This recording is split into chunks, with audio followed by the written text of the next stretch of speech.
welcome back to another review. Today I thought we'd have a look at Cowboy Bebop, the movie, based on obviously the anime of the same name. This is otherwise known as Knocking on Heaven's Door, made in 2001. Just be getting into this film today. Cowboy Bebop is probably... like a lot of people out there, it's probably one of, if not my favourite anime of all time.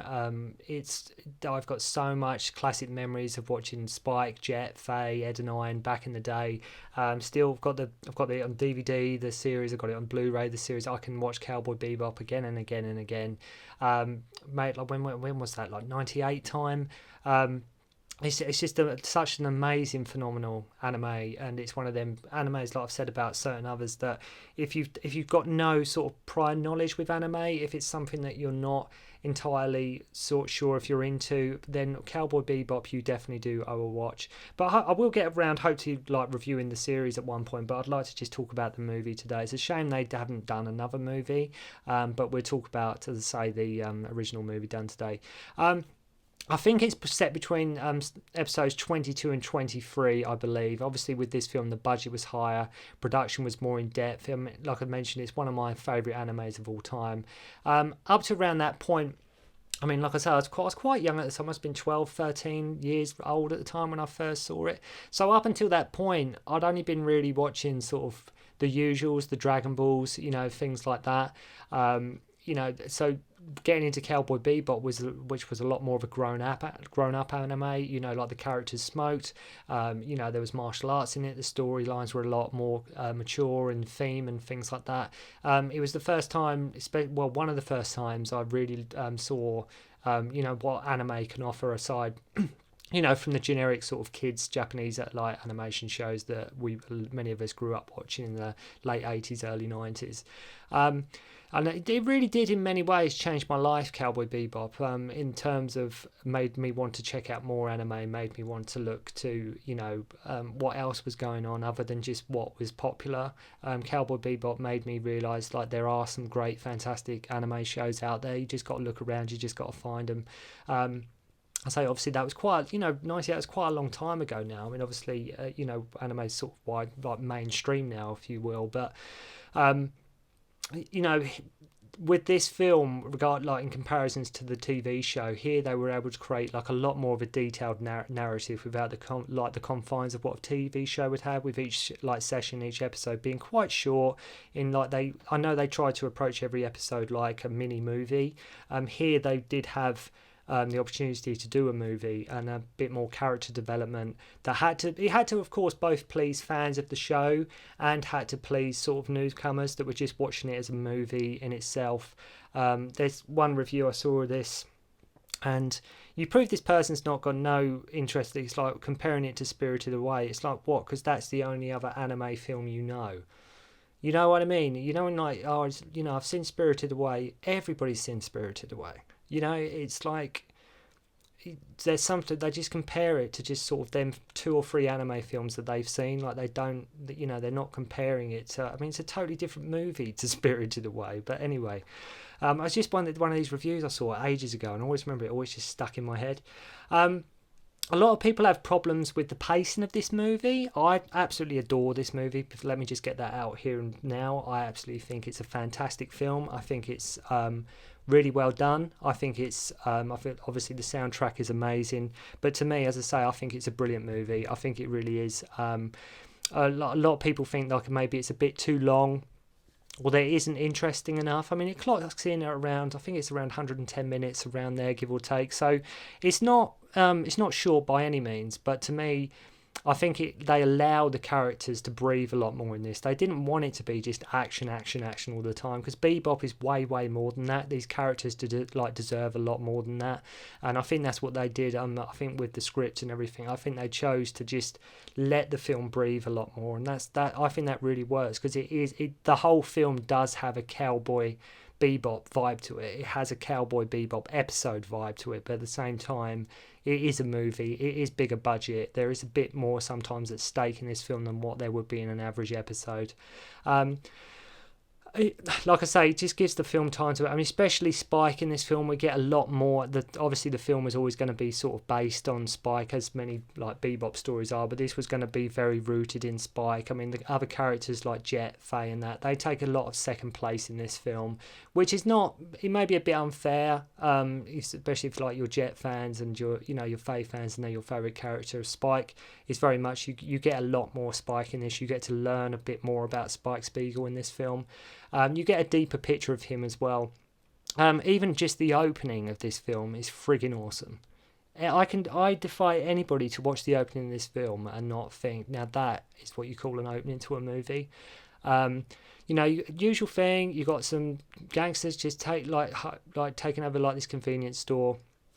They sort of, just wanting to just get the cash register and all that. And Spike and Jet just come over there to sort of save the day. And Spike walks in with his headphones on, all chilled out.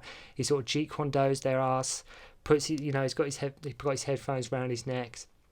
And then the Ask DNA kicks in by the seatbelts, like for the music for the opening credits. I mean, the music for this film is insane. Like I say, Ask DNA, that first song that starts the movie. Absolutely brilliant. And Yoko Kanno, just absolutely amazing soundtrack, absolutely incredible. And I remember this film being on the Sci-Fi Channel ages ago. It can't have been long actually after sort of it was released. I'm not sure when it came out in the UK, but I remember it being on the Sci-Fi Channel, and I recorded it and I watched it to death. And luckily they put it on subtitled. Always watch my anime subtitle. I don't mind the dub with Bebop, but I do like it. I do prefer it subtitled. So the film basically, just to give a quick premise of the plot, Faye is on like a mission to bring back a bounty where she witnesses this guy get out of like this chemical truck on like the main road, after which it sort of explodes. So this tanker, this guy's got out, it's just exploded. And it unleashes like chemicals and the area gets sealed off. And it's really funny when Faye returns to the Bebop and Jet and Spike, everybody are just keeping their distance from her because they're worried she's infected, and they're all just trying to keep away from her. Really funny, putting the comedy in there. They just say they're trying to get away from her, which I thought was quite funny because they thought she was like contaminated and things like that. And I love how they really give off the vibe of the TV show here, with them struggling, no money. Spike complaining that he's eating noodles again, giving the vibe. I mean, like I say, they don't have a lot of money, and all they've really got is each other, and that was the wonderful thing about Cowboy Bebop. It was about family. Even though they may not all have known it, they had none of the characters in Cowboy Bebop had anywhere else to go, and that was the emotional side with Cowboy Bebop, because you got the impression these were all very lonely people, all with their own past. And they do inject that into the film as well at the same time. As I say, they had to cram a lot in there to sort of satisfy everybody, and I think they do that. I think they do that extremely well. Like I say, having to survive on instant noodles, Jet complaining over and over again that he was better on his own, even though he really doesn't mean that. So when there is a bounty for this guy with this truck exploding and it's like 300, whatever it is, the Bebop crew are like, yeah, right, we'll go after that, because they need money, they want better things, they want better food. Whatever it may be. Another good thing with this film that they may not have had much time or been able to do in the TV show, they really give the film a different vibe culturally. By what that I mean is there's a point where like Spike goes to Morocco Street, and it just gives us, to when it gets a sample of the pathogen, it just gives the film a bit more of a scope. It gives it like a different like worldly setting, a cultural setting. Or when Spike is rescued after being shot, these sort of like Native Americans sort of come to his aid. So it gives that, got different cultures in there, and I think that really works in regards to the movie and the scope of it.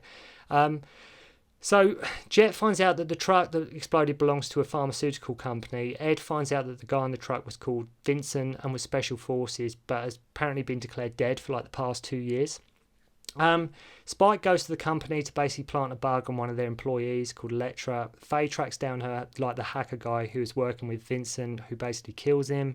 And it turns out he was like a guinea pig for a test pathogen, and he was like the only survivor. Excuse me, and he has basically gone insane really with what they inject him with. He's basically lost all care. He's gone to basically infect the whole city, and it's basically up to Spike and the Bebop crew to sort of save the day.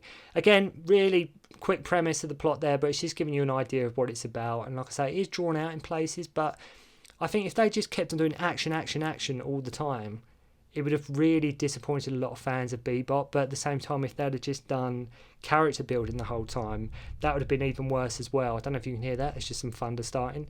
So that I think that really works in regards to the film, you know. Just the fact they mix it up like that. So what I like about it is if you've seen the show, they could have easily done like a Spike, Julia, Vicious type thing. They could have easily gone down that route. They could have easily made the film about Julia and Spike and his past or anything like that. But they don't choose that. They, as I say, it is an episode. The whole film is basically an episode of Cowboy Bebop, but just a longer one, a more in-depth one with more higher production. You know, and I think that's, you know, that's what works. As I say, that's no bad thing at all. And also, like in regards to Vincent, it's quite clever because where he has been infected and he has gone insane and he isn't of the right mind, it gives him sort of claws. It's not like some villains that are just like crazy for the sake of being crazy. Here, Vincent's actually got a reason why he is acting the way he does, why he's lost sort of all care, all remorse for things and people and things like that. So I think that does work in regards to the Vincent character. You know, rather than him just being mad just because, you know. Like the fight choreography in this when Spike is fighting Elektra or the end fight with Vincent is out of this world. It's absolutely out of this world. Spike obviously doing Cheek One Do.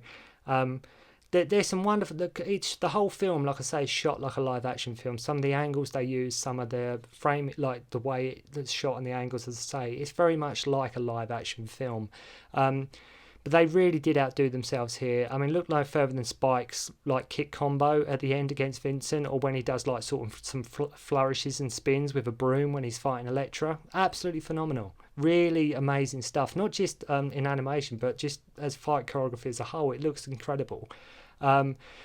There are quite a few fatalities in this movie as well. A lot of innocent people get shot, die, infected. It is quite violent in places. Not, you know, there are people that die, and it's, you know, if you watch it and really do pay attention, not everybody in the public ends up happy and, you know, at the end of this. There's, like I say, especially sort of on the monorail sequence, there's people die there. I mean, it's quite brutal in places. It is quite dark, depending, like I say, how you look at it. It's a shame they didn't give Faye more to do in this movie, as like I say, it is quite a Spike central heavy movie. It just would have been nice to see more of the crew. It would have been nice to see a lot more of Faye. Ed and I do get their moments as well. Jet does get his moments, but they're, like I say, they're sort of in the background. They're sort of like second place when it comes to Spike. There is a great scene where Spike and Elektra are locked up in the cells, like by the medical company, and they've like a really deep conversation. Spike explaining he never really feared death until he met a special lady, referring to Julia, of course. I could have watched that scene. I could have watched them two talking for hours. I thought it was because you was really getting Spike opening up. I don't know whether it's because he couldn't see Elektra. He was able, and it was somebody he didn't know that well. He was able to open up to her a lot more. You know, there's something they could only do in the movie rather than trying to cram it into just like 20 minutes. You know, and you know, I can't praise this film enough. I really can't. I mean, it's not exactly 100% perfect, but it's an amazing film. It is absolutely amazing. It's also worth mentioning this film probably has the best aerial dogfight ever on film, not just in animation, just in film as a whole. It's got probably the best aerial dogfight I've ever seen. You know, not just, like I say, but God, I mean, when I watched that scene for the first time and the song What Planet Is This kicks in, it's one of them. I remember watching it the first time because it just comes out of nowhere. Like the Spike's in Swordfish and he's just flying, and then the military come along, and it was one of them things when I watched it and that music kicks in. What planet is this? And I just remember watching that the first thing. Like now I can see clearly why anime is so popular. You know, I defy anybody not to look at that scene, especially if you're watching it on a big screen. Sounds cranked up, like I say, the angles they use, especially when Swordfish is sort of like plummeting down towards this like tower, it's incredible. It looks absolutely incredible the way they shoot it. I mean, phenomenal, absolutely phenomenal. If you've never seen Cowboy Bebop, the TV show or the film, then what are you waiting for? It's it's a must see. It's a must watch. I mean, my advice would be, I would say watch the TV show first, just to understand some of the context with this, like with this film.